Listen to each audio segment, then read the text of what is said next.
오늘 이제 우리가 주님께 기도하는 것에 대해서 배우고 있습니다. 우리가 로마서 8장에는 성령으로 기도하라 그렇게 말씀하십니다. 이제 성령이 우리를 위해서 간구하신다, 단식하신다, 또는 성경에 보면 성령으로 기도하라고 말하고 있습니다. 그 성령으로 기도한다는 게 무엇인지를 이렇게 이제 요약하고 있는 게 이 주기도문입니다. 주님은 이렇게 기도하라고 가르쳐 주셨는데요. 이 기도는 이제 성도의 기도입니다. 성도들은 이렇게 기도한다 그런 말입니다. 또한 이게 성령께서 우리를 이렇게 기도하도록 인도하신다는 것입니다. 이것은 기도이기도 하지만 하나님이 우리에게 바라시는 인격이기도 합니다. 이것이 하나님의 성품이고 하나님의 인격이고 그리스도의 삶입니다. 그래서 이 기도 안에는 하나님의 인격이 포함되어 있습니다. 여러분, 어떤 사람이 마음속에 소원을 뭘 가지고 있는가, 뭔가를 간절히 바라는가가 그 사람의 수준이고 그 사람의 인격입니다.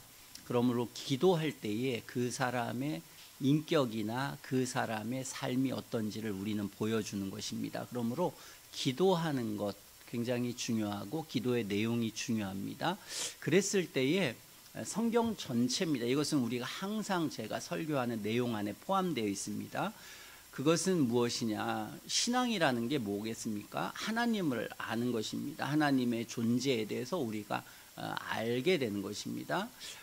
이 땅에 무신론자도 많지만 우리가 하나님을 믿는 그런 종교도 많고 사람도 많습니다. 그래서 수많은 종교에 있는 사람들은 하나님에 대해서 생각합니다. 이 세상의 신비를 보면서, 광대함을 보면서 인간의 허무함과 하나님의 존재에 대한 그런 인식을 갖게 됩니다. 오늘 이 기도할 때 그것은 이제 전제가 되는 것입니다. 우리는 하나님이 계시다라고 하는 것을 전제하면서 많은 사람이 하나님을 부르지만 그 하나님을 우리가 어떻게 인식하느냐 하는 것입니다. 하나님에 대한 올바른 인식을 하는 게 구원입니다. 그래서 성경은 이 하나님에 대한 바른 이해를 갖는 것, 그걸 구원이라고 말합니다. 그래서 예수님은 요한복음 17장 3절에서 참 하나님과 그의 아들 예수 그리스도를 아는 것이 우리가 참된 구원이라고 이렇게 말하고 있습니다. 그러므로 우리가 이제 이 1절 한 절로 우리가 하나님을 부르는 용어로 썼지만 이것은 어떻게 보면은 굉장히 우리의 인생 전체를, 우리가 하나님을 만나고 예수님을 참되게 만났을 그 인생 전체를 포괄해서 한마디로 하는 것입니다. 우리가 주님에 대해서, 수많은 하나님에 대해서 고민을 하고 생각합니다.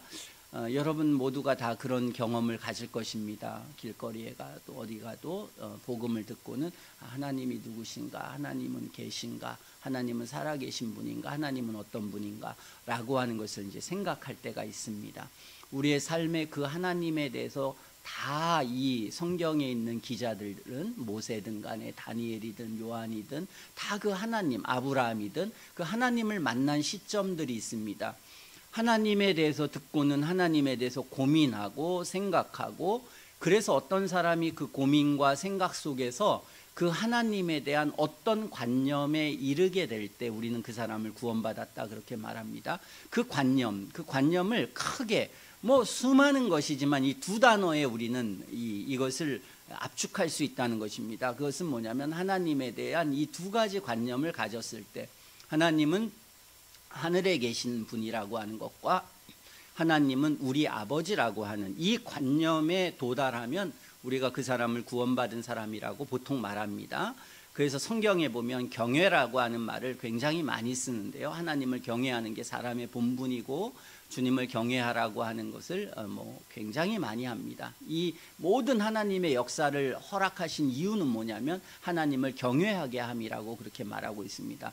그래서 하나님을 경외한다라고 하는 것은 요 내용을 말합니다. 하나님은 하늘에 계시지만 나의 아버지요, 우리의 아버지요, 이렇게 이제 우리가 고백하는 그 과정, 그래서 그것에 이르게 되면 이 사람은 이제 기도의 응답을 받고 기도를 통해서 성령의 역사를 알게 되고, 기도가 뭔지, 신앙이 뭔지, 하나님이 누구신지에 대해서 이제 모든 것을 이제 알아가는 삶이 시작된다는 것입니다. 이것을 우리가 주님은 아주 간략하게 말하고 있습니다. 성경은 이 하늘에 계신 하나님을 이제 다르게 표현할 때는 우리가 이제 거룩하신 하나님 이렇게 표현합니다. 거룩하신 하나님이라고 하는 용어를 우리가 기도할 때나 언제나 뭐 그 천사들이 이렇게 이사야가 환상을 볼 때 거룩하신 하나님이라고 이렇게 표현했습니다. 그래서 이 거룩이라고 하는 단어가 성경을 우리가 잘 읽어보면은 이제 두 가지로 나눕니다. 한 가지는 말씀드렸지만 어미로운 거룩성이라고 보통 그렇게 부릅니다. 거룩이라는데 어미로우신 하나님, 하나님은 어미롭다 그런 뜻입니다. 하나님은 우리가 함부로 대할 수 없는 피조물과는 완전히 분리되신 그런 분이라고 하는 것을 하나님의 어미성 이렇게 부릅니다. 또 하나는 하나님의 도덕적 완전성을 거룩이라고 부릅니다. 그래서 하나님은 죄를 미워하시고 죄와 함께 하시지 않고 윤리적으로 완벽하고 완전하셔서 죄에 대해서 심판하시고 한다는 것입니다. 이걸 우리가 거룩성이라고 합니다. 그래서 하나님은 거룩하시다고 우리가 보통 그 고백할 때는 여기에 하늘에 계신 하나님, 이것이 하나님의 거룩성입니다. 그리고 이 하나님의 거룩성과 보통 의라고 하는 단어를 나누는데요. 하나님이 의롭다 공의롭다고 할 땐 거룩하신 하나님이 죄인된 인간과 함께 할 때, 인간에 대해서 상을 주거나 처벌하실 때 그때 공의나 의라는 단어를 씁니다. 그러나 하나님의 존재 자체는 거룩하십니다. 그래서 우리는 하나님에 대해서 이 거룩하다고 하는 것을 이제 성경에는 하나님을 만난 사람들이 이렇게 쭉 표현하고 있습니다. 그러므로 저나 여러분들의 인생 속에서 우리는 하나님의 거룩하심을 알아야 합니다. 하나님은 하나님의 거룩하심을 알 수 있게끔 이 세상 만물 속에 하나님의 어미로운 그 하나님의 주권, 하나님의 무한, 하나님의 지혜 이런 것들을 이 세상 모든 만물에 숨겨두셨다는 겁니다. 그리고는 우리 마음속에 그 하나님의 거룩성을 이해하고 인식할 수 있는 그 하나님을 아는 마음을 주셨다는 겁니다. 그게 있지만, 그러나 우리는 하나님을 누구나가 다 알 수 있지만, 그러나 누구나가 그 하나님에 대해서 거부하고 하나님을 불신하는 그런 죄악이 우리 마음속에 있다는 것입니다. 그런데 우리가 신앙을 갖게 되면, 우리가 성경 말씀을 통해서 하나님에 대해서 성경을 보고 이해하고 알면서 우리는 이제 우리 안에 있는 이 하나님에 대한 거짓된 인식이 깨지고 바른 하나님에 대한 인식이 생겨나게 됩니다. 그걸 우리가 이제 거룩하신 하나님을 만난다는 거예요. 그러므로 이전에는 우리가 이 세상 만물을 보면서 다 우연이고 어떻게 됐지 이렇게 생각했는데, 성경을 보면서 하늘을 보고 땅을 보고 사람을 보고 모든 게 신기한 거예요. 그래서 우리가 이게 신앙의 첫 출발입니다. 어떤 사람이 신앙이 생기면은 세상이 다 다르게 보입니다. 그 전까지는 그냥 세상은 우연이고 어떻게 됐고 내 인생도 보는 눈이 달라지지만, 신앙이 우리에게 생겨나게 되는 순간 이 세상의 모든 게 달라집니다. 그래서 나는 하나님을 알기 전과 이후로 완전히 사람은 바뀝니다. 세상을 보는 눈이 바뀌고 내 인생을 보는 눈이 바뀌고 다 바뀌는 거예요. 뭐가 바뀌는 겁니까? 하나님에 대한 인식이 바뀌는 겁니다. 그러므로 원래적으로는 우리가 모든 만물과 세상과 이런 걸 보면 하나님에 대해서 그렇게 이해를 해야 합니다. 그런데 우리는 진화론자들하고 또 이런 과학자들 보면 그렇게 하나님을 인정하는 과학자들이 있습니다. 그러면 그들은 그 과학을 연구하면 연구할수록 하나님의 지혜와 신비와 능력을 느끼면서 감탄하는데, 반대로 이 불신자들은 하나님을 그 모든 세계를 연구하면 연구할수록 불신이 더 강해집니다. 자, 그러면 이게 알에 대한 겁니까? 지식의 많고 적음입니까? 아니죠. 지식의 많고 적음과는 아무 관계가 없습니다. 그 마음속에 어떤 순간에 하나님에 대한 인식이 생겨나게 된 겁니다. 이걸 우리는 구원의 첫 출발입니다. 우리가 구원받는다는 것은 바로 이 눈이 깨어지는 것입니다. 우리의 영혼 속에 있는 불신과 어두움이 깨어져서 참된 빛으로 나온 것입니다. 성경은 이 참된 빛으로 나올 수 있도록 성경의 모든 진리를 아주 광범위하게 써놨습니다. 그래서 성경을 읽으면 우리는 발견하는 게, 하나님이 계시구나. 이 세상 만물 속에는 하나님의 이 창조 세계에, 그 하나님의 창조 세계 안에는 하나님의 존재와 하나님의 능력과 하나님의 모든 섭리를 이렇게 남겨놓으셨다는 것을 말하고 있습니다.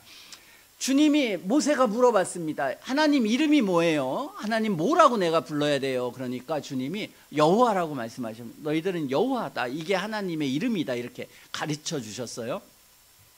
자, 그러면서 그 여호와라고 하는 말이 헬라어, 그 히브리어의 단어가 있습니다. 그런데 오늘 우리는 여호와라는 단어가 순복음교회는 야훼라고 하죠. 이게 근데 아무도 모릅니다. 왜냐하면 부르질 않았습니다. 하나님의 이름은 거룩하니까 함부로 불러서는 안 된다 이렇게 생각을 했던 거예요.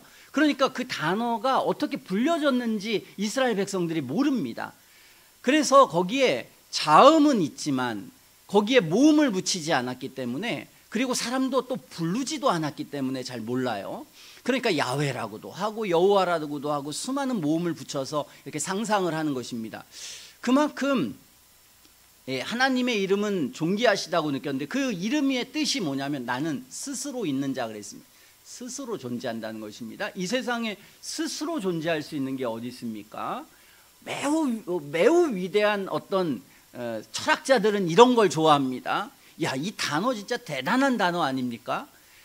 모든 것은 존재의 시작이 있습니다. 그런데 누군가가, 성경의 위대한 철학자입니다. 어떻게 보면 모세는 위대한 철학자 한 사람이 그 고대에 생각한 겁니다. 하나님이 누구냐? 하나님은 스스로 계신 자다. 참 우리는 이 자체를 상상할 수가 없습니다. 어떻게 스스로 존재하냐? 존재 이전에 존재가 있지 않아? 존재 이전에는 또 다른 존재가 있지.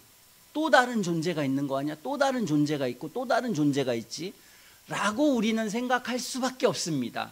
아버지에 밖에 우리는 생각할 수 없지. 아버지 이렇게 끝낼 수가 없습니다. 그게 우리의 인성과 우리의 지혜의 한계입니다. 그러나 성경은 나는 스스로 있는 자다 이렇게 성경은 말. 그러니까 우리가 성경을 통해서 배우는 거죠. 그래, 우리는 이 두 가지 분열된, 과학으로는 또는 우리의 이성으로는 설명할 수 없는 두 가지를 가지고 있습니다. 그렇죠? 이 세상은 시작이 있을 거야라고 하는 한 가지의 생각과 이 세상은 시작이라고 하는 게 불가능해. 왜? 시작에 또 다른 시작이 있을 거니까 라고 하는 분열 속에 우리는 있을 수밖에 없습니다. 그러나 성경은, 하나님은 딱 정답을 내리십니다. 시작이 있다. 스스로 있는 자가 있다. 그런데 그 시작이라고 하는 것은 원이 도는 것처럼 시작 없는 시작이다. 그것은 알 수 없는. 그러면서 주님은 스스로가 존재하는, 모든 것은 어떤 것에 의해 존재하지만, 좀 말은 하지만 저도 뭔 말하는지 모르겠습니다. 그러니까 하나님은 우리가 파악할 수 없는, 그리고 이 세상도 그런 거예요. 세상도 다 우리가 파악할 수 있을 때는 별거 아닌 건 줄 알았는데, 파악할 수 없는 일들을 만나게 되는, 지진을 만나고 고통을 만나고 죽음 앞에 가면 우리는 이 내가 그 조율하고 조정할 수 없는 어떤 것들을 보면 하나님을 생각하는 겁니다. 이것은 이제 이건 도저히 안 된다. 이건 도저히 설명할 수가 없다. 우리는 그것에 다다르게 되는 것입니다. 그 중에 하나가 하나님의 자존성입니다. 성경은 또한 여러 가지 하나님에 대해서 설명합니다. 솔로몬은 하나님이 참으로 땅에 거하시리까 하늘의 하늘들의 하늘이라도 주를 용납지 못하겠거든. 하물며 내가 이 건축한 이 전이 오리까 그렇게 말하고 있습니다. 자기가 성전을 지어놓고 하나님이 어떻게 이 성전 안에 거하시겠냐. 하늘의 하늘이라도 주님을 감당할 수가 없다. 이사야는 하늘은 나의 보좌요, 주님은 말씀하시기를 땅은 나의 발등상이다 이렇게 말씀하십니다. 하나의 비유적인 표현입니다. 하나님이 무한하시다는 것을 가르쳐주고 있습니다. 하나님은 무한하시다. 해와 달과 별과 우주를 연구하면 연구할수록 하나님의 무한함을 발견하게 됩니다. 이 우주가 어떻게 이렇게 무한할 수가 있는가? 도대체 어떻게 가능한가? 인간이 우주를 만들 수는 없지 않습니까? 우리가 태양을 만들었다, 이거 분명히 이해되지 않습니다. 우리가 달을 만들었다, 우리가 토성과 목성을 만들었다, 별을 만들었다, 이해가 됩니까? 안 됩니다. 그러나 우리는 이 달과 별과 우주를 보면서 어마어마한 규칙성, 어마어마한 조화, 인간이 살아갈 수 있게 만드는 어마어마한 능력, 그런 것들을 이 우주를 보면서 느끼게 되는 것입니다. 그러니까 과학자들이 감탄하는 겁니다. 이거는 우연이 될 수가 없다. 여기에는 정말 이해할 수 없는, 우리는 도저히 상상하고 판단할 수 없는 지혜라는 게 존재하고, 그리고 그 우주를 달려가 보려고 했지만 도저히 인간은 죽었다 깨어나도 다다를 수가 없다라고 하는 것을 사람이 느끼게 되는 것입니다. 사람은 지혜로워 가지고 하나님이 주시는 이 빛의 속도를 알게 됩니다. 빛이라는 게, 야, 오늘 눈 딱 뜨면 저 끝에 있는 것들이 그냥 바로 우리의 눈에 보이는 것, 이게 빛 때문에 그렇지 않습니까? 빛의 속도가 가장 빠릅니다, 세상에서는. 그러나 그 빛의 속도라도 이 우주를 가도 우리가 죽었다가 몇 번 죽었다 깨어나도 갈 수 없다. 이것을 사람들은 이 은하의 크기를 어느 정도 발견하게 되는 것입니다. 이것을 성경은 말하고 있습니다. 하나님은 무한하시다, 그렇게 말합니다. 무한하시다. 공간이나 시간적인 제한으로부터 벗어나 있다는 것입니다. 공간의 제약이 하나님은 없습니다. 하나님은 저 끝에도 계시지만 여기에도 계십니다. 모든 걸 아십니다. 상상할 수 없는 하나님에 대하여 모세나 또는 이런 다니엘이나 이런 사람들이 느꼈다는 것입니다. 뭘 통해서? 한편으로는 이 우주, 이 영혼 속에 있는 불신이 깨어지면서 이 만물을 보면서 하나님의 무한함을 알게 되었습니다. 여기에 더 나아가서 하나님이 말씀으로 알려주셨습니다. 나는 어떤 존재라고 하는 것을. 그래서 그 하나님의 말씀을 통해서 이 우주를 다시 생각해요. 당연히 못 이해했겠죠. 그렇지 않습니까? 신비로운 방법으로 내 영혼 속에 이런 게 아닙니다. 그렇죠? 우리 이성으로 충분히 생각할 수 있는 것입니다. 거듭난 이성 안에서는. 그는 그 하나님의 음성과 하나님의 말씀을 들으면서 이것을 유추할 정도로 아는 거죠. 유추하는 거지 아는 게 아닙니다. 모세가 저보다야 많이 알았겠죠. 그러나 모세가 무한하신 하나님을 얼마나 알았겠습니까? 잘은 모릅니다. 그냥 신앙 고백을 한 거죠. 어느 정도만 인식하는 것입니다. 자, 어쨌든 하나님은 공간적인 제약으로부터 자유로우십니다. 시간적인 제약으로부터도 자유로우십니다. 주님은 어제나 오늘이나 내일이나 동일하다고 말합니다. 불변하시다고 말합니다. 이해할 수 없는 내용 아니겠습니까? 어떻게 이것이 가능한가? 시간 세계 속에 붙잡혀 있는 우리로서는 시간의 제약으로부터 벗어나 있다라고 하는 그 사고 자체가 아예 불가능합니다. 아찰이 있을 수가 없습니다. 그러나 성경은 이 시간의 제약으로부터 어떻게 벗어날 수 있는지를 우리에게 가르쳐주고 있지 않습니까?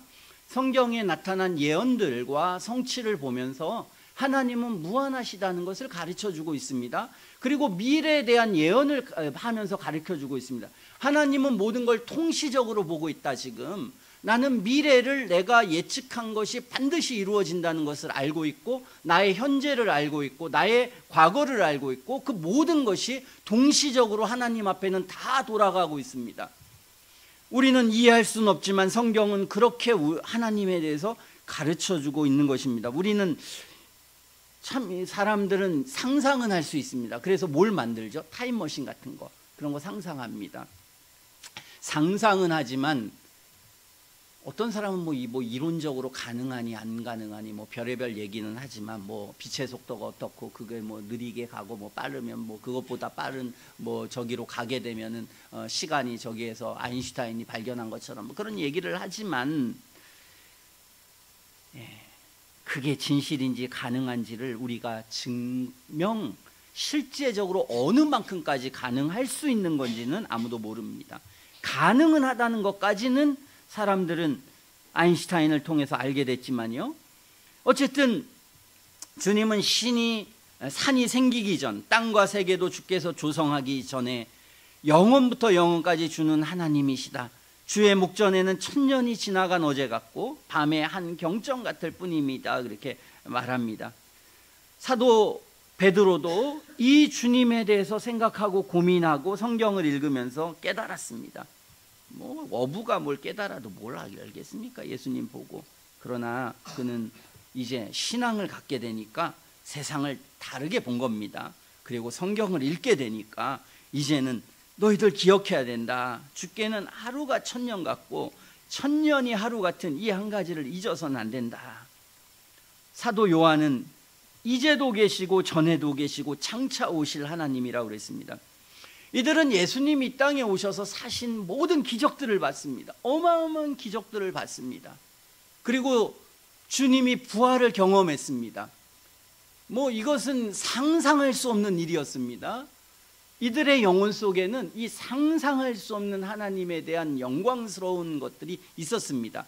제가 만약에 성경을 읽는다고 해봐야 뭐 이 과학 유추하고 모화 유추하고 이렇게 해도 이 사람들처럼 자신 있게 뭔가를 쓰지 못했을 겁니다. 그러나 사도 요한이나 베드로나 어떻게 이렇게 강력하게 이걸 쓸 수 있었느냐? 이들은 이 주님을 직접 손으로 만지고 목격하고 느꼈다고 하지 않습니까? 이 주님의 영광스러움이 얼마나 큰지를 이 영혼 속에 깊이 가지고 있는 겁니다. 그러니까 성경을 믿게 되고 믿어진 겁니다. 왜? 예수님을 목격했기 때문에, 알았기 때문에 이들은 그렇게 하셨던 것입니다. 자, 어쨌든 이러한 그 주님을 이들은 알고 있었던 것입니다. 이걸 우리가 어미로운 거룩성이다. 근데 그 주님이 죄가 없으시다라고 하는 것을 우리는 성경을 통해서 알게 되는 것, 이게 이제 거룩하신 하나님을 만나는 또 한편의 만남입니다. 우리들은 다 신앙 안에서 이걸 경험하는 겁니다. 여러분들도 다 마찬가지입니다. 저도 마찬가지고, 우리가 신앙을 갖는다는 것, 어느 날 이렇게 하나님의 존재에 대해서 고민하게 되고, 그리고 하나님의 거룩하심에 대해서. 그래서 제가 신앙 가졌을 때 아직도 기억이 납니다. 20살, 21살. 모든 게 새로운 거예요. 매일 걸어가는데 어제 거리와 오늘의 거리가 완전히 달랐습니다. 저한테는. 제 인생을 바라보는 모든 시각이 달라졌습니다. 저는. 제가 가족교회에 뭐 수많은 정말 경험과 아픔과 괴로움과 모든 인생의 일, 그런 것들이 있었습니다. 근데 제가 이 신앙을 가지고 나면서부터는요, 그걸 생각하는 것, 판단하는 것, 그것에 대해 제가 인식하는 마음, 모든 게 달라졌습니다. 아직도 그때 그 거리를 걸어가면서 이 나무를 보고 이런 기억이 납니다. 이 경험이 여러분의 인생 속에도 있고 여러분의 삶 속에도 다 있어야 하는 것입니다. 이게 우리가 하나님을 만나는 경험이에요. 자, 이것을 성경을 읽으면서 이렇게 이 하나님의 전능하심을 경험합니다. 그러면서 그 다음에 경험하는 게 뭡니까? 그 다음에 우리는 천국과 지옥, 하나님은 거룩하시다, 윤리적 완전성에 대해서 알게 됩니다. 제가 그러면서 하나님에 대한 인식이 생겨나면서 그 다음부터는 이건 부정할 수 없고 거부할 수 없는 저에게 큰 어떤 것으로 다가왔습니다. 아무리 제가 죄가 있고 엉망으로 살고 뭐가 있고 하더라도 부정할 수가 없습니다. 이것 때문에 항상 쫓겼습니다. 이것 때문에 여길 가도 저길 가도 하나님이 나를 보고 있고 나를 어떻게 하고 있고 내 인생이 하나님 앞에 있고 인간은 허무하고 아무것도 아닌 그런 인생 앞에서 갑자기 내가 초라해지고 갑자기 아무것도 아니라고 하는 아주 깊은 허무한 인식이 제 영혼 속에 생겨났습니다. 그 영혼 속에 생겨나고 성경을 읽으면 여러분 뭐가 나옵니까? 성경 전체가 창세기부터 인간은 타락했다, 인간의 죄, 그리고 그 죄에 대한 하나님의 심판, 낙원에서 버려지고 가인은 유리하고 죽고 온 세계는 물로 멸망하고 소돔과 고모라는 불에 태워지고 하나님의 심판과 죽음과 거기에 다 제 인생이 있다는 것을 보게 됩니다. 내 인생이 있고 내 삶이 있고 내 죄가 거기에서 있다는 것을 언제 봤겠습니까? 제가 하나님을 알아가면서요. 성경을 보면서 그걸 알아가게 되는 것입니다. 그런 알아가는 하나님을 통해서 느껴지는 게 뭐겠습니까? 야, 내가 너무나 비참한 죄인이다. 선하고 의롭다고 나는 생각했고, 뭔가 선을 생각하고 의로움을, 아름다운 인생을 생각하고 꿈을 생각하고 굉장히 정말 화려하고 그런 것들을 꿈꿨던 그 모든 것이 와장창 무너지는 그 경험이 있었습니다. 그 전까지는 저는 그 환상이 있어가지고요, 학교 때 책을 열심히 보면서 제가 독일에 저는 유학을 가서 독일에서 살 생각을 했었습니다. 그게 이제 제가 고등학교 때인데요. 그때부터 계속 꿈이 그랬습니다. 독일에 가가지고 난 독일에서, 왜냐하면 그때는 저는 뭐 책을 읽으면서 이 독일이 뭐 이게 굉장히 좋은 나라고 뭐 그런 걸로 알았습니다. 그러면서 이제 그런 꿈을 꾸었습니다. 또 하필이면 제가 아는 분이 또 독일의 칼스루헤라는 데서 또 유학을 했어요. 편지를 보내주는데 뭐 여기 뭐 지상 천국이라고 막 하면서 보내주는 거예요. 그 꿈이 막 더 커졌습니다. 그러나 이 성경을 읽으면서요, 와장창 무너졌습니다. 와장창 무너지고 이 인생에 대한 제 꿈과 생각이 완전히 무너졌습니다. 인간이 뭔지, 내가 누군지, 그리고 이 인간이 얼마나 썩어 있고 부패 있는지에 대한 인식이 영혼 안에 생겨나게 되었습니다. 그리고 나서는 이 하나님에 대한 이 죄의 문제, 또 성경이 말하는 하나님의 심판의 문제를 해결하기 위해서, 그리고 그 하나님에 대해서 잘 인식이 되지 않았습니다. 처음에는 거부가 되는 거죠. 당연히 거부가 됩니다. 왜 하나님이 지옥이라는 걸 만들었나? 왜 심판을 받아야 되는가? 왜 하나님은 모두를 사랑할 수 없는가? 왜 모두는 다 구원받을 수 없는가? 왜 역사는 계속 유지되었고, 뭐 수많은 영혼 속의 질문과 수많은 이 불신앙이 마음속에 생겨나게 됩니다. 그 과정 속에서 느끼는 것은 내가 죄인이다, 내가 악인이다 라고 하는 것을 하나하나 느끼게 됩니다. 더 이상 내가 질문했던 모든 질문들이 큰 의미가 없다는 것, 그리고 성경 안에 있는 이 성경의 말씀들이 참된 진리라고 하는 그 현실적인 것으로 점점 제 마음은 왔습니다. 아무리 세상에 뭐 하나님이 어떻고 저쩌고 한다고 그게 무슨 의미야, 그게. 그리고 성경의 말씀 하나하나의 내용들이 저한테는 참으로 다가왔고 진리로 다가왔습니다. 그리고 성경 안에서 하나님의 지혜와 능력과 위엄들을 발견하게 되었습니다. 그리고 신앙이 지나가면 지나갈수록 이것에 대해서 인식하게 됐고 그 사실을 받아들이게 되었습니다. 그렇다고 제가 지금 완전한 신앙이 있을 거라고 있겠습니까? 없습니다. 목사도 때로는 의심이 있습니다. 불신이 있습니다. 이번 주에도 기도할 때 제가 그 믿음에 대해서 다시 생각합니다. 하나님의 존재에 대해서, 하나님의 위엄에 대해서, 하나님의 거룩함에 대해서. 이것은 제 기도에 아주 굉장한 중심을 이루고 있습니다. 언제부터? 제가 신앙을 가졌는데 지금까지요.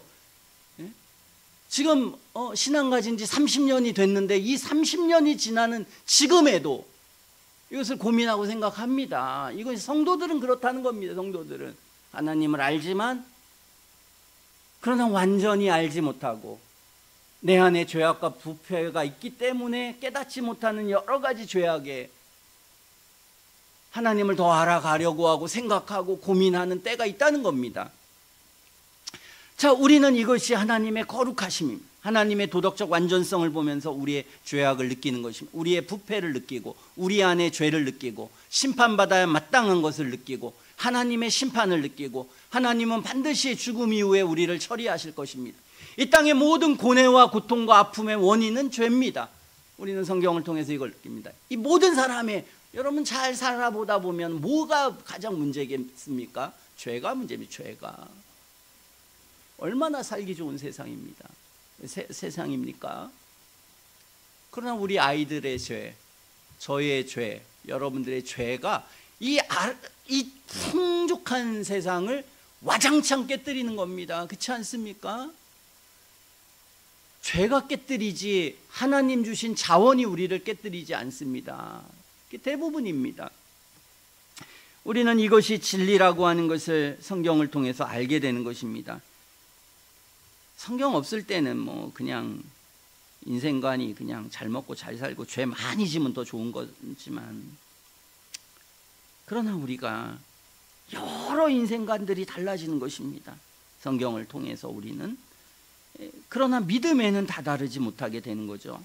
어쨌든 간에 우리는 이것을 죄에 대한 징후, 하나님이 죄와 죄인으로부터 모든 악한 것으로부터 구별된다. 이게 이제 거룩성입니다. 하나님을, 거룩하신 하나님을 만나는 겁니다. 자, 여기까지가 하늘에 계신 하늘에 계신 하나님입니다. 그러니까 이게 단순한 단어지만 엄청난 단어입니다. 그리고 성도만이 이 관점을 가질 수가 있습니다. 그런데 많은 사람들이 이 관점에서 섰습니다. 스톱! 여기에서 더 나아가지 못했습니다. 이러면 이 기도가 뭔지 모릅니다. 그 사람은. 그리고 참되신 하나님께 기도의 응답이 뭔지 알 수가 없습니다. 반드시 어디까지 가야 된다? 우리 아버지여, 여기까지 가야 된다는 것입니다. 자, 우리는 그 하나님을 만났을 때, 이 두 가지 거룩성을 만났을 때, 이 영혼은 어떻겠습니까? 하나님의 크신 하나님을 만나면 어떤 마음이 들까요? 두려움이 생기겠죠. 여러분이 방 한 구석에서 아니면 인생의 큰 어려움과 고통 속에서 하나님의 크심을 생각하면 마음속에 두려움이 생깁니다. 큰 공포감이라는 나과 동시에 뭐가 생기겠습니까? 만약에 진짜 하나님 크시고 인생이 정말 피조물이고 아무것도 아니라고 하는 것을 느끼면 깊은 허무감이 느껴집니다. 그래서 이 두 가지 감정, 큰 두려움과 깊은 허무감이라고 하는 것은 하나님의 어미로우심을 경험할 때 영혼 속에서 경험을 하게 되는 겁니다. 그리고 또 거기에 도덕적 완전성이신 하나님을 만나게 되면 어떻게 되겠습니까? 마음속에 무서움이 생기는 것입니다. 무서운 두려움, 그렇죠? 큰 공포, 그렇죠? 단순히 이전에는 그냥 큰 허무감과 무서움이라면 이제는 공포가 생기는 거예요. 공포가. 왜냐하면 내가 그 거룩하신 하나님 앞에 죄를 범하고 하나님이 미워하시고 하나님이 심판하신 일을 저지르는 그런 비참한 존재니까. 그러니까 이 인식은 큰 우리 안에 무서움과 떨림 뭐 이런 것들을 발견하게 되는 것입니다. 그러므로 우리가 이 두 가지를 영혼 속에서 경험하는 것입니다. 모든 하나님의 사람들은 이 경험들을 대부분은 가지고, 왜 제가 대부분이라고 하냐면 여러분 속에 다 들어가 보지 못했고 구원받은 사람 다 확인 못 해봤으니까. 그러나 성경적으로 말하면 물론 하나님은 이 경험이 없이도 구원받게 할 수 있을까요? 불가능한데요. 불가능한데 성경적으로 말하면요. 그러니까 우리는 뭐 불가능한 0.1%를 가지고 우리의 신앙을 유지하겠다. 바보 아닙니까? 아무것도 안 믿는 거예요, 그 사람들. 근데 그런 사람 많습니다, 생각보다. 그러니까 제가 이해가 안 되는 거예요. 그런 목사들이나 그런 신학자들이나 이런 사람을 보면은 저희 도대체 이해가 안 되는 그런 사람이 많습니다. 어쨌든 우리가 그것을 이제 알게 됩니다. 그러면 그런 인식이 우리 속에 생깁니다. 저는 20살 때부터 26, 7살인가요? 제가 그때 27, 8 그때부터 이제 설교를 처음 하게 됐는데요. 성경 공부를 처음 하게 됐는데요. 저는 뭐 일관되게 이 사실을 끊임없이 말할 수밖에 없었습니다. 왜? 이 경험이라는 게 쉽게 생기는 것도 아니고 이 경험이라는 게 우리가 참되게 회심하고 구원받는데 얼마나 중요하다는 걸 알고 있기 때문에. 근데 왜 그걸 안 전하게 될까요, 사람들이? 경험해 보지 못했으니까. 그러니까 그냥 뭐 이렇게 단어적으로 그냥 이런 게 있대, 이런 게 거룩이야, 그렇게 말하지만, 그러나 그 거룩이라는 게 아무런 삶에 영향도 미치지 못하고 기도에도 영향도 미치지 못하고 실제적으로는 그렇게 믿지 않는 거죠. 그러므로 이것을 실제적으로 믿고 알게 되려면 이게 얼마나 큰 고뇌와 고통과 이 영혼 속에 이게 필요한지를 인식하기 때문에 반복해서 전하는 거예요. 반복해서. 이게 생겨나야 된다. 그리고 이것이 생겨난 사람들, 이게 생겨나게 되면 이사야 6장 5절에 보면 이사야가 내가 말하되 화로다 나여 망하게 되었도다. 나는 입술이 부정한 사람이요 백성 중에 거하면서 만군의 여호와이신 왕을 배웠습니다. 왕을 배니까 막 우와 하나님 감사합니다, 좋습니다, 뭐 즐겁습니다. 이게 안 됐다는 거예요. 성도인데도 불구하고 이 왕을 배워서 지금 죽게 되었다.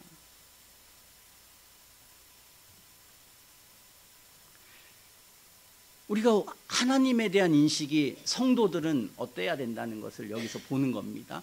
성도들은 이런 마음의 자세와 내용을 갖는다는 거예요. 우리는 이것이 충만할 때가 있고 작을 때는 있습니다.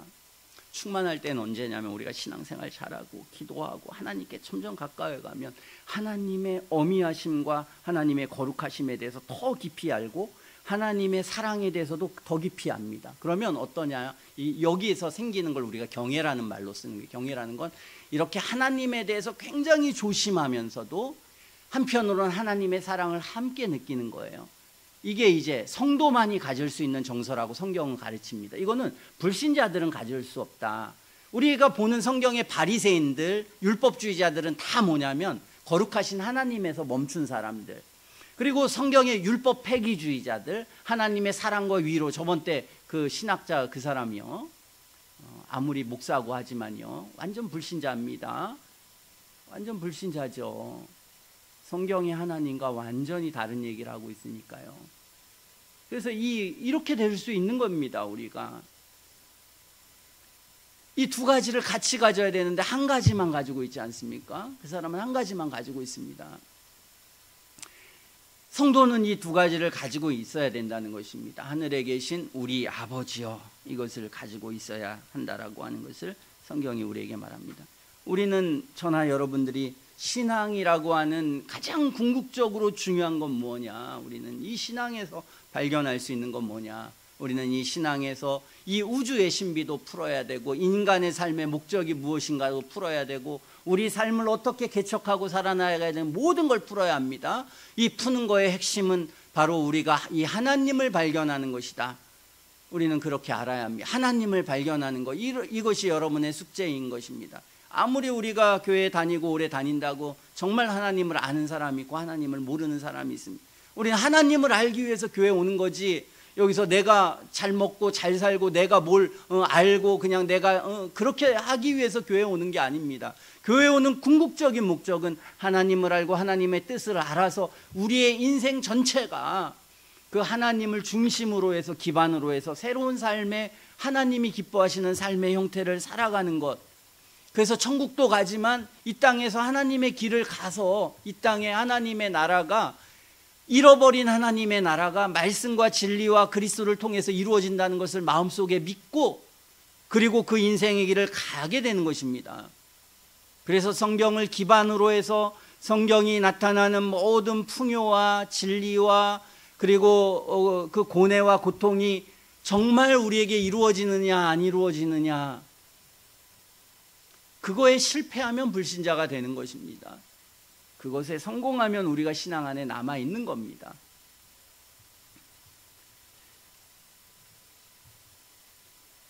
그것을 우리가 기억하고 우리는 이 하나님에 대해서 잘 생각해야 된다.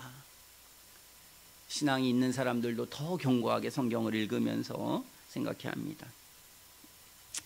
그래서 고린도후서 5장 11절에 사도 바울은, 위대한 사도 바울이 복음을 전할 때 우리가 주의 두려우심을 알므로 사람을 권하노니 우리가 하나님 앞에 알리어졌고 너희 양심에도 알리어졌길 바라노니, 주님의 두려우심을 알므로 사람을 권했다는 것이죠. 설교할 때나 복음을 전할 때 이의 마음을 주장했던 것은 기쁨, 감사, 그러니까 괜찮아, 사랑, 이러지 않았다는 겁니다.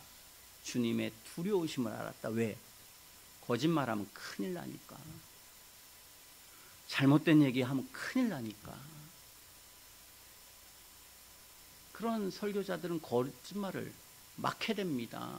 사도 바울의 글에는 뭐 지옥이라는 그런 게 없었다 이런 얘기를 하지만 몇 개 제가 기억나는데요. 이단들을 보면요, 성경에 있는 것들을 정말 얼마나 거짓말을 하는지요. 거짓말 천지입니다. 제가 교회에 너무 많이 다녔습니다. 제가 목사들이든 신학자들이든 제가 지긋지긋한 거는요, 성경 가지고 거짓말하니까 이게 지긋지긋한 겁니다. 이걸 도저히 인정할 수 없다. 사람이 어려움이 되고 힘들고 이럴 때는 거짓말할 수 있다. 어떻게 거짓말 안 하고 삽니까? 저도 거짓말합니다.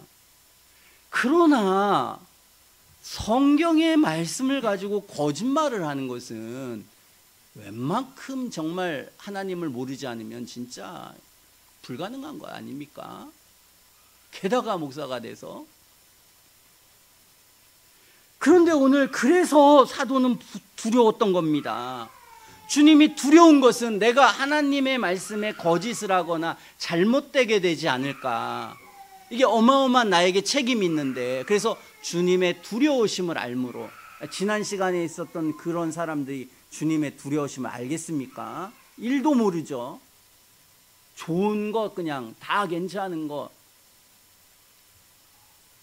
예수님은 마태복음 10장 28절에 몸은 죽여도 영혼은 능히 죽이지 못하는 자들을 두려워하지 말고 몸과 영혼을 능히 지옥에 멸하시는 자를 두려워하라 그랬습니다.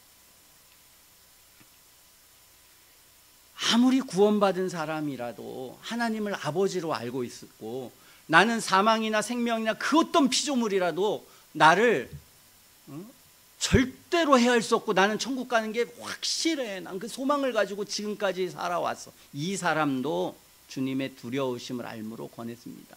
내가 천국 간다고 다 가는 거 아니잖아요. 이 사람이 전하는 고린도 교회는 지옥 갈 사람도 있잖아요. 이게 얼마나 두려운 일입니까? 제 자식이 누군가 이 셋 중에 하나가 지옥 간다. 그게 확실하다. 잠이 오겠습니까?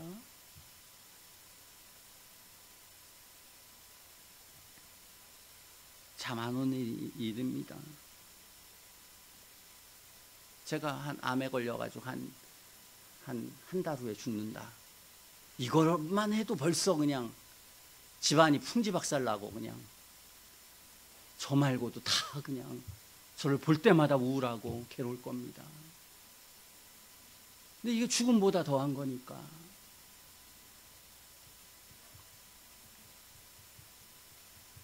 죽음도 두렵지만 우리는 우리의 도덕적 악 때문에 그래서 죽음이 더 두려워지는 거다. 그러므로 우리는 하나님에 대한 이 인식은 성도에게도 불신자에게도 다 하나님을 만나면 누구나가 다 존재하게 되는 것입니다. 자, 이렇게 존재해야만 하나님이 야, 너가 정상적이다. 기도할 자세가 됐다. 내가 이 기도를 들어주마 하는 것입니다. 아버지 앞에 나갔는데 그냥 다리 꼬고 앉고 그냥 이렇게 해서 아버지 해줄 되겠습니까? 자세부터 똑바로 해. 너 좀 너 나한테 요구하러 온 거지?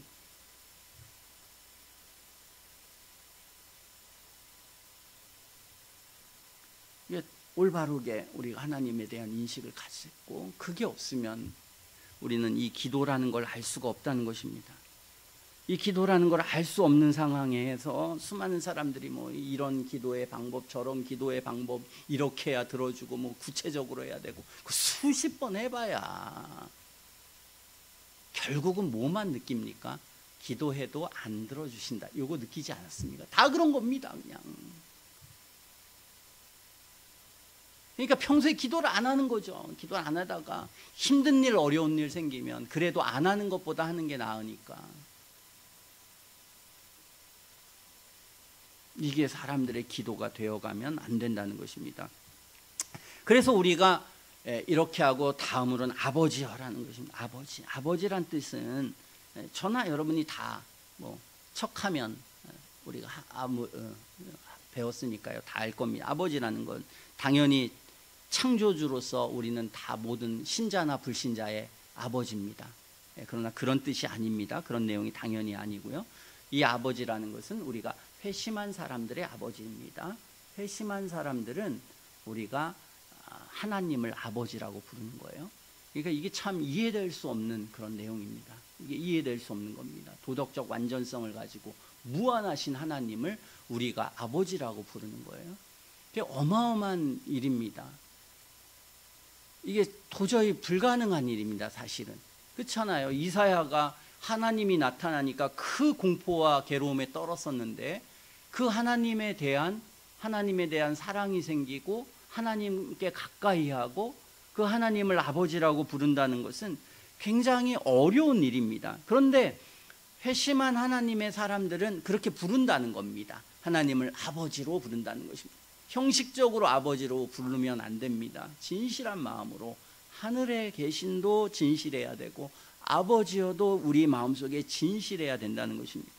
요한복음 1장 12절에 영접하는 자, 이름을 믿는 자들에게 하나님의 자녀가 되는 권세를 주셨다는 것을 우리는 성경 말씀을 통해서 발견하게 됩니다.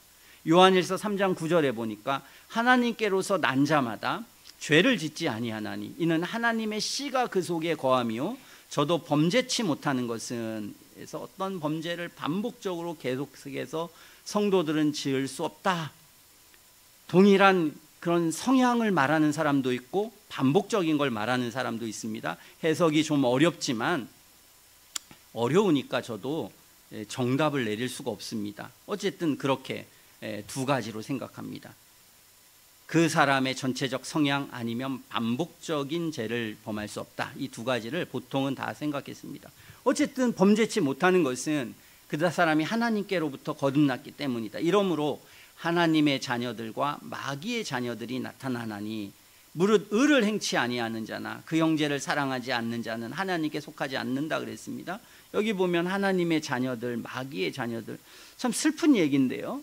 성경은 우리가 하나님의 자녀들인지 아니면 거짓된 신을 이제 우리가 뭐 세상에서 전보고 뭐하고 뭐 이런 수많은 종교들, 이슬람교 이런 것들을 성경이 말하면 그들의 신도 신은 신인데 무슨 신입니까? 마귀입니다. 그래서 타락한 마귀가 하나님이라고 자신을 변장하고 속이는 것입니다.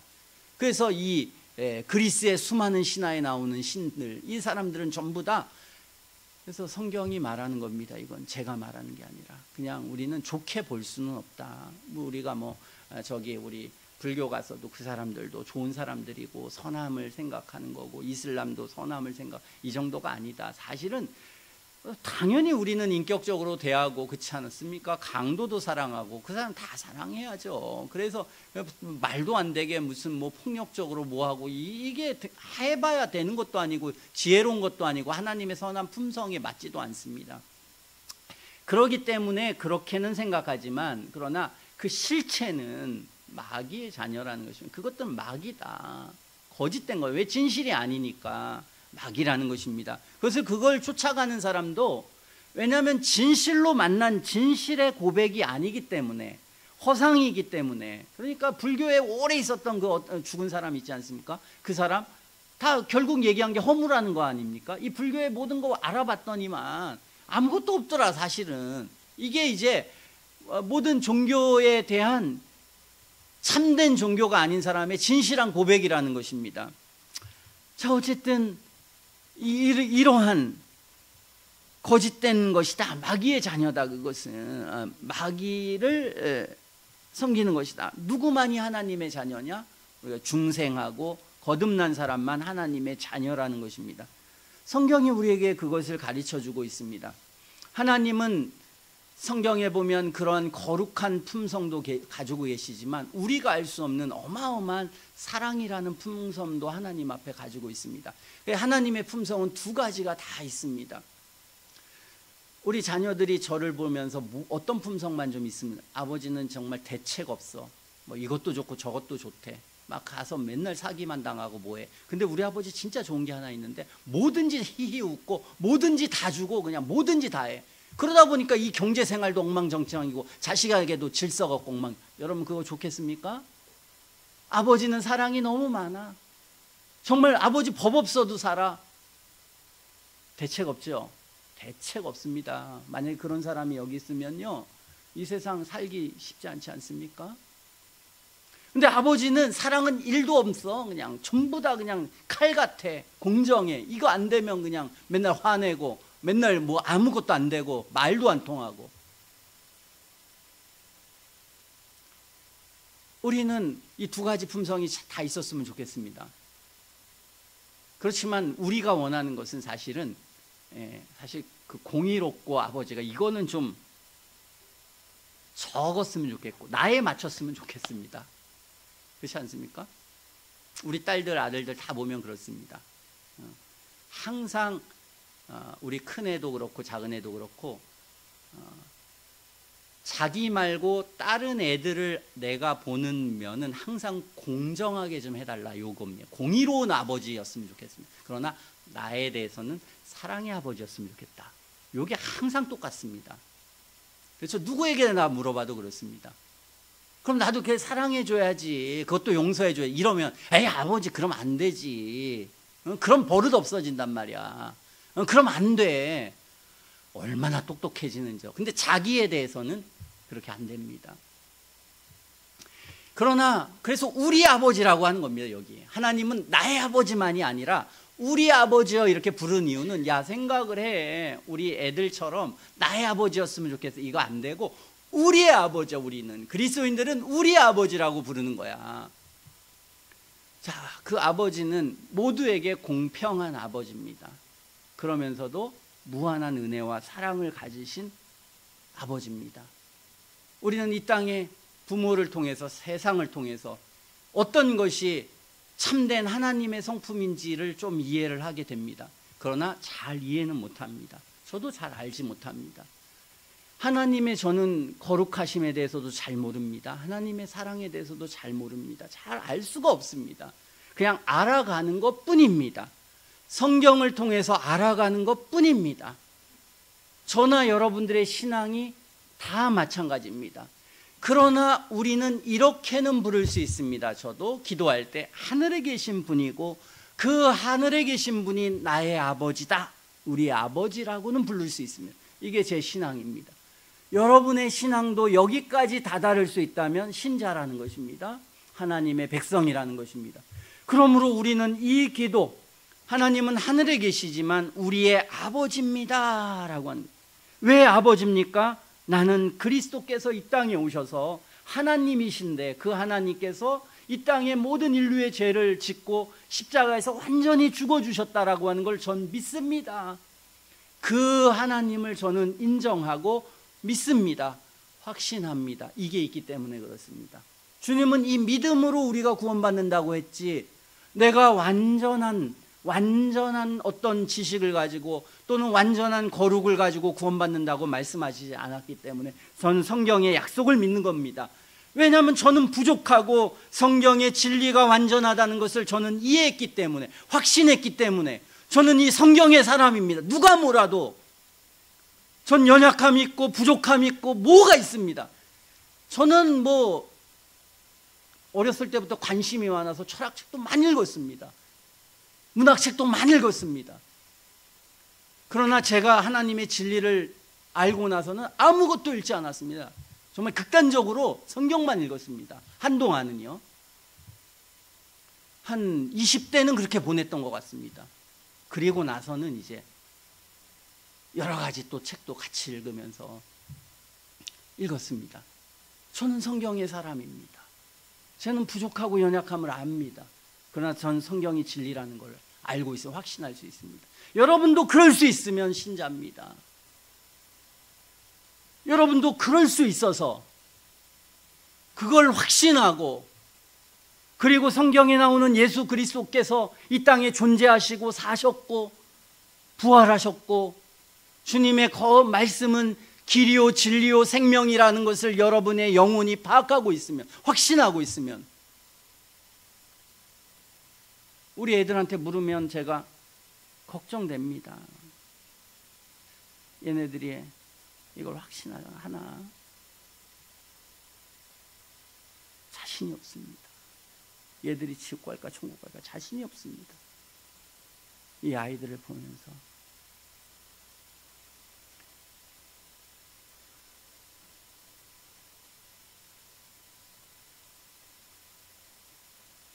저한테 설교하고 우리 아이들한테 설교하고 모두에게 설교합니다. 항상 어떻게 해서든지 진리를 믿어야 된다.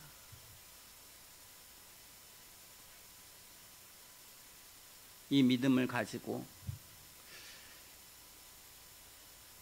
그 영혼에 하나님에 대한 마음이 생겨나서 인생의 허무함을 깨닫고 고통과 아픔을 인식하면서 어떤 게 될지 모릅니다. 저는 그냥 신앙을 가질 때 참 인간은 좀 아파봐야 되고 어려워 보이고 괴로워 봐야 된다. 참 그게 하나님께 우리를 이끄는 방식이라는 걸 생각합니다. 뭐 저는 워낙 그런 고통과 어려움과 그런 것들을 너무 있다 보니까 정말 그걸 더 찾을 수밖에 없었습니다. 그냥 제가 풍족한 가정에서 아무 일 없이 그렇게 살았으면 힘들었지 않았을까. 물론 뭐 하나님께서는 여러 방법으로 역사하시기 때문에 가능했을 것이겠지만, 그러나 그런 것도 큰 도움이 됩니다. 그러니 한편으로는 참 그런 것도 참 사람에게는 필요하다. 어쨌든 이런 신앙 고백을 하는 겁니다. 우리가 그 고백이 진실하면 성경을 믿어야만 됩니다.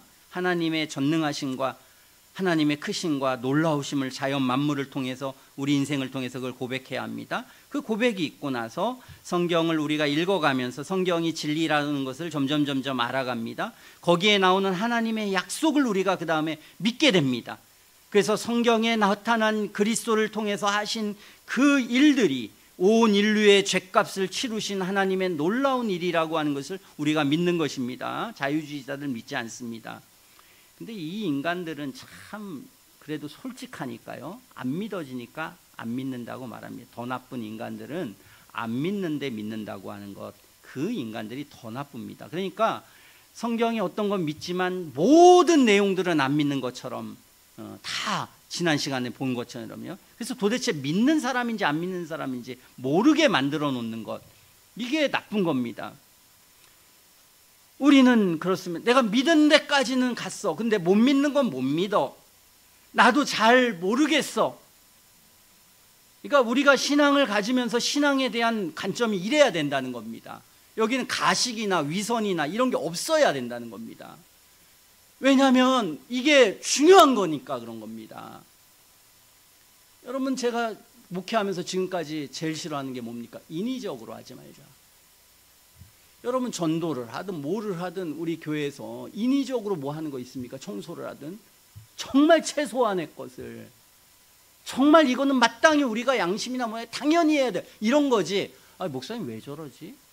뭐 이렇게 해서 안 될 일을 양심에 자기는 꺼리 끼지도 않나? 뭐 이렇게 광합하고 신앙도 없는 사람한테 이런 거 자꾸 시키고, 이런 게 여러분 기억나는 게 몇 개 있습니까? 왜 그래야 됩니까? 왜? 내가 누군지, 내가 어디까지 있는지, 뭘 믿는지, 뭘 믿지 않는지에 대해서 선명해야 되니까. 그러지 않으면 자꾸 속으니까 안 믿는데 믿는다고 하고 믿는데 안 믿는다고 하고 막 이게 다 막 억지가 되고 막 이렇게 막 다 되니까. 그러니까 뭐 찬송을 해도 기도를 해도 뭐든지 그냥 억지하지 말고 있는 대로 하자. 있는 만큼만 하자. 아닌 건 아닌 거, 긴 건 긴 거. 이래야 되는 이유는 무엇입니까? 그래야 우리가 진실한 하나님의 은총을 받을 수 있고, 진실한 하나님의 사람이 될 수 있고, 이것이 심각한 것이고 중요한 것이기 때문에 그런 것입니다. 자, 이 고백을 하는 것입니다. 그 고백을 하고, 그러한 고백을 한 사람들에게는 하나님의 인도가 있습니다. 성경에 보면 이걸 우리가 성화라고 합니다. 적든지 많든지 성령께서 우리의 삶을 인도하신다. 영으로서 몸행실을 죽이도록 하나님께서 역사하십니다. 그래서 하나님의 자녀라고 하는 성품이 우리 속에서 생겨나게 됩니다. 그러면서 이걸 보는 것입니다.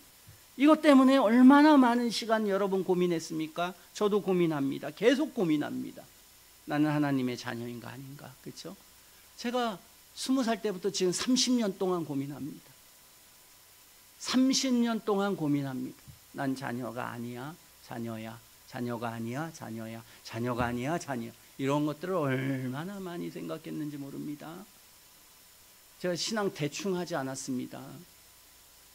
무릎이 너무 아파가지고 일어날 수 없을 정도로 기도했고, 간절히 기도했고, 월요일, 화요일, 수요일, 금요일, 토요일, 주일, 학교 바쁘고 삶 바쁘고 하지만 제 전 인생을 다 걸어서 철야 나가고 여기 안양에도 갈멜산 기도원 수도 없이 다녔고, 수도 없이 삼각산 기도원 다녔고 다 했습니다. 그렇지만 제 영혼 안에 죄가 있고 불신이 있고 연약이 있었기 때문에 수도 없는 점검을 했습니다. 표시는 그거니까 성도에게는 그것이 존재해야 된다. 없는 데 있다고 하면 그때는 기분 좋지만 그게 그 인생을 책임져 줄 겁니까? 하나님의 말씀이 진실이니까 그냥 우리는 하나님의 말씀만 쫓는 겁니다. 성도는 나는 부족하고 연약하다, 나는 완전하지 못하니까, 나는 성경에 나타난 사랑보다 훨씬 못났으니까 알아가는 것이지 확신할 수가 없는 많은 것들이 우리 안에 있는 것입니다. 그러나 위대한 것은 우리가 이 하나님을 아버지라고 그리스도를 믿는 자들에게 부를 수 있다 하는 것입니다. 그러면서 저에게 이 하나님이 주신 은혜의 특징이 나타날 때는 기도할 때도 기쁨이 있습니다. 마음속에 아버지가 있습니다. 마음속에 삶의 고난이 있고 어려움이 있고 괴로움이 있었을 때도 제 마음속에 그래도 하나님은 나를 사랑하시고 나를 불쌍히 여기시고 나를 인도하실 거야. 그래서 위로를 얻고 힘을 얻습니다. 그런데 제가 죄악 가운데 있으면 마음이 그냥 기도할 때도 힘이 축 떨어집니다. 야, 내가 지금 기도하는 게 무슨 가치와 의미를 가져? 내 삶이 이렇게 개판인데 이걸 어떻게 극복해야지? 이걸 어떻게 넘어설 수 있지? 이거 넘어서지 못하면 하면서 마음속에 위로와 모든 소망이 사라지게 됩니다.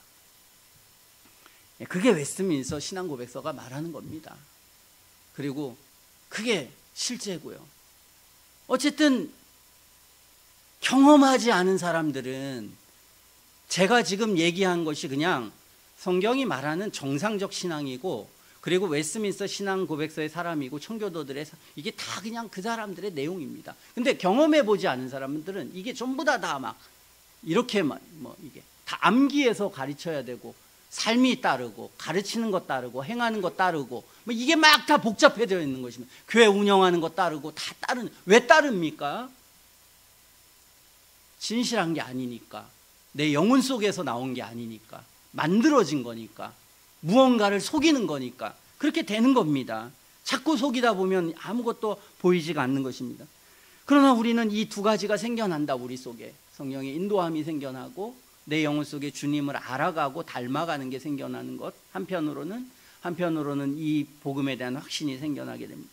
그러면 우리가 아버지라고 부르는 것입니다. 그리고 이 성도들에게는 하늘에 계신 우리 아버지여라고 하고, 그리고 나서 영혼의 세계가 열려져서 도저히 우리의 본성으로는 기도할 수 없는 기도를 하게 하신다. 그것이 하늘에 계신 이름이 거룩히 여김을 받으시오고 나라가 임하옵시며 뜻이 하늘에서 이루어 땅에서도 이루어지. 이게 보통 사람이 할 수 없는 기도입니다. 영혼의 그 기도를 우리가 할 수 있도록 만드십니다. 이 이기적인 세상에, 이 약한 세상에 누가 이런 기도를 합니까? 그 이단들, 교인 뺏기 하는 이단들에게 이 기도가 되겠습니까?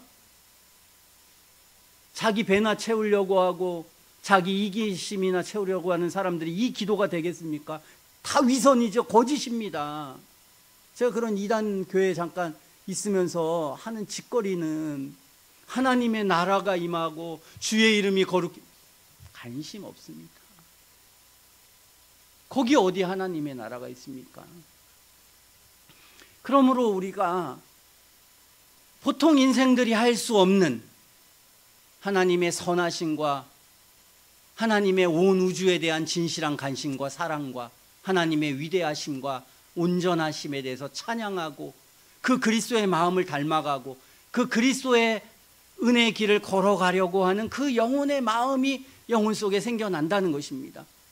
그래서 이러한 간구와 기도를 한다는 것입니다. 그렇게 아버지여 하면 그 이후서부터는 우리에게 그런 하나님이 기도를 가르쳐 주시고 영혼의 진리를 알게 하시고 그의 마음을 변화시켜 주셔서 이 세상과 구별된 하나님의 은혜의 마음을 갖도록 하신다는 것입니다. 참 저는 지금도 자신이 없습니다. TV에서 불신자들이 선함을 행하고 선한 일들을 하고 이런 걸 보면은 야, 이게 신자이면서 이게 뭐냐 이게. 나는 내 하나의 욕망도 하나 제대로 못하고 야, 저 불신자들도 저렇게 사는데 이런 거 보면서 좌절을 느낄 때가 많습니다. 아무리 합리화시키고 막 어떤 사람은 저거는 자기 사랑과 모해서 시작되는 그런 헛소리 해도 그렇게 나와도 그런 자기 사랑에도 저렇게 사는데 이것은 하나님의 놀라운 사랑과 은혜를 안다는 사람이 이럴 때가 많습니다. 어쨌든 우리는 그렇게 아버지요 라고 우리 속에 할 수 있고 성령께서 우리를 인도하시면 이 사람은 하나님의 특별한 인도를 받는다. 이걸 우리가 칭의라고 합니다. 칭의 받는다. 죄 용서함을 받고 그리고 우리는 천국 갈 자격을 얻고 이사야 43장 4절에 보면 너를 보배롭고 존귀하게 여기겠다 그랬습니다. 주님은 우리를 보배롭고 존귀한 사람으로 여기겠다. 시편 27편 10절에는 사도 다윗이 내 부모는 나를 버렸지만 여호와는 나를 영접하시라 그랬습니다. 모두가 나를 버리고 외로운 적이지만 주님은 나를 영접하시리라. 이스라엘을 지키시는 자는 졸지도 않고 주무시지도 아니하시로다. 여호와는 너를 지키시는 자라. 내 우편에서 그늘이 되시나니 낮의 해가 너를 상치 않고 밤의 달도 너를 해치 아니하리로다. 너를 지켜서 모든 환난을 명케 하시고 또 내 영혼을 지키시리로다. 너의 출입을 지금같이 영원까지 지키시라 그랬습니다. 주님이 아주 세심하고 세밀하게 너를 보배롭고 존귀한 자로 여기겠다. 너는 이 땅에 매우 지금 어렵고 고난과 환난 속에 있어도 하나님이 너를 보시는 건 굉장히 존귀해서 이 땅을 떠나서는 어마어마한 존귀함을 얻게 될 것이다. 성경은 그렇게 말합니다. 뿐만 아니라 네가 죄가 있어도 사랑의 대상이다. 성경은 말합니다. 이 땅에 우리는 고통과 아픔이 있을 때 죄가 생각납니다. 내가 잘못한 게 뭐가. 성경은 그것이 맞다. 이 세상에 당하는 모든 고난과 고통은 우리가 미래에 당할 지옥의 형벌을 이 땅에 조금이라도 맛보는 게 이 세상의 불신자들의 모든 고통과 아픔입니다. 사실은 더 많은 고통과 아픔을 당해야 되는데 하나님이 완화하셔서 그렇게 당합니다. 그러나 불신자들은 고난과 고통과 아픔을 다 당해도 죄에 대한 고통이 아닙니다. 그것은 성경이 말하기를 그것은 하나님의 은혜와 사랑이다. 그때도 하나님 사랑하신다. 그렇지 않습니까? 제가 남들의 애들 어디 가서 두들겨 맞고 뭐하고 막 죄를 짓고 막 못된 짓 하고 이러면은 에이 저 나쁜 놈들, 에이 저거 저기 해도 돼 이렇게 하겠죠. 근데 제 자식이 그러면 그렇게 되겠습니까? 제 자식이 그러면 안 됩니다. 그렇게 아무리 나쁜 일을 해도 제 마음속에 얘는 착한 애야, 그런 애가 아니야 이렇게 그냥 우기고 싶고 그렇게 생각하고 어떻게 해서든지 아무리 나쁜 짓을 해도 보호하려고 하죠. 이게 우리가 하나님의 자녀가 되면 이루어지는 일이라는 것입니다. 제 자식들 저는 고통을 좀 당하고 어려움을 당했으면 좋겠는 마음도 있습니다. 왜냐하면 벌써 시험이 있잖아요. 시험. 우리가 막 시험 보잖아요. 내일 모레. 그럼 애들이 달라집니다. 눈빛이 달라져요. 삶의 태도가 달라집니다. 시험 보면. 그렇죠? 시험 안 볼 때는 늘어져가지고 막 이래도요. 내일 시험이라면 눈이 반짝반짝거리고 막 아침에 일찍 일어나고 막 합니다.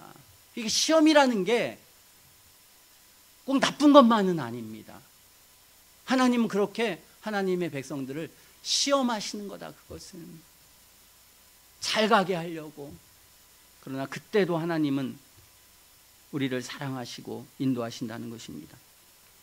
너희가 육신대로 살면 반드시 죽을 것이로되 영으로서 몸의 행실을 죽이면 살리리. 무릇 하나님의 영으로 인도함을 받는 그들이 하나님의 아들이라 그랬습니다. 하나님은 영으로 우리를 인도하십니다. 그 뜻대로 부르심을 받은 자, 하나님을 사랑하는 자는 모든 것이 합력하여 선을 이룬다고 그랬습니다. 이게 우리가 그리스도인이 될 때의 삶입니다. 그리고 성경은 하늘의 상속자가 돼서 다시 밤이 없겠고 등불과 햇빛이 쓸데없으니 이는 주 하나님께서 저에게 빛이심이라 저희가 세세토록 왕노릇하리로다 그랬습니다. 우리가 이 죄악의 땅을 떠나서 영원토록 왕노릇하는, 그래서 사도 바울은 고통과 고난 중에 있었지만 진실한 하나님을 알았고 거룩하시고 아버지신 하나님을 알아서 이 땅을 자기를 위해 살지 않고 선하시고 의로우신 하나님을 닮아가서 산 사람입니다. 자, 우리가 이렇게 살 수 있으면 좋겠는데요, 참 이게 안 됩니다. 참 우리 속에 죄악이 너무 많아서 우리는 이런 삶이 잘 안 됩니다. 근데 사도는 말하기를 현재의 고난은 장차 우리에게 나타날 영광과 좋게 비교할 수 없다 그랬습니다. 참 이것이 하나님의 자녀가 느끼는 것입니다. 하나님의 자녀들은 특별한 보호의 대상이다. 저나 여러분이 똑같은 인생을 살고 다 살지만 다 하나님의 보호가 있어서 사는 겁니다. 그러나 성도가 되면 특별한 하나님의 인도를 받습니다. 그거 떠나서도 여러분, 우리가 이 세상에 막 악하고 못된 짓 했는데 잘 살아도 되겠습니까? 어떤 사람은 진실하고 선하게 잘했는데 그 사람은 막 고통당하는 삶을 살아서 되겠습니까? 아니에요. 여러분, 나오지 않습니까? 이 세상을 창조하신 하나님이 이런 법칙 하나도 없이 그냥 다 불공평하게 그냥 아무렇게나 이 세상에 그렇게 하시겠습니까? 그렇지 않습니다. 오늘 성경에 따라서 우리가 하나님을 거룩하신 하늘에 계신 우리 아버지라고 부를 수 있는 그런 진실한 은혜가 있는 사람들에게는 우리가 알지 못하는 하나님의 거룩한 섭리와 은혜가 있다라고 하는 것을 우리는 생각해야 합니다. 제가 주님을 안 믿었으면 얼마나 비참하게 됐을까? 뻔합니다. 제 인격을 볼 때에 어떻게 했을 거라는 거 뻔히 생각이 듭니다. 지금 제 인격을 20살 때, 19살 때, 17살 때 제 인격을 보면요, 어떻게 살았을 거다라고 하는 게 쭉 이렇게 그려집니다. 참 슬픈 인생을 살았을 것 같습니다. 어쨌든 저는 그렇습니다. 근데 어쨌든 우리는 하나님의 은혜 안에 와서 우리 영혼이 바뀌어지고 또 하나님을 이렇게 부를 수 있으면 우리는 하나님의 큰 축복의 은혜 속에 있는 것이다 하는 것입니다. 저나 여러분들 이렇게 하나님을 다 부를 수 있는 사람이었으면 좋겠습니다. 오늘 아침에 와서 기도할 때도 하늘에 계신 우리 아버지여 이렇게 기도할 수 있는, 이것이 여러분의 참된 기도가 될 수 있는, 바로 이때부터 우리는 이 모든 성경의 문이 열린다, 하나님의 진리의 문이 열린다, 우리 인생 전체가 새로워진다 라고 하는 것을 여러분 모두가 확신할 수 있었으면 좋겠습니다. 그것이 여러분의 진실한 고백이었으면 좋겠습니다. 그런 고백이 다 되어서 여러분들도 골방에서 기도할 때에 마음속에 하늘에 계신 우리 아버지여 이렇게 하나님을 두려워하고 하나님이 얼마나 크신가를 알고 우리를 정죄하시는 하나님이지만 그리스도 안에서 무한한 사랑과 은혜로 우리를 자녀 삼으셔서 아버지라고 그렇게 부를 수 있도록 하신 이 엄청나고 놀라운 하나님의 거룩한 생명의 진리 안에 우리 영혼이 감싸지고 보호되고 있다라고 하는 것, 그래서 이 무한하신 하나님 앞에 우리가 사랑의 대상으로 서 있다라고 하는 이 진리를 발견하고 하나님 앞에 기도하고 이 땅을 살아가는 그런 축복된 삶이 되어야 하겠습니다. 기도하겠습니다.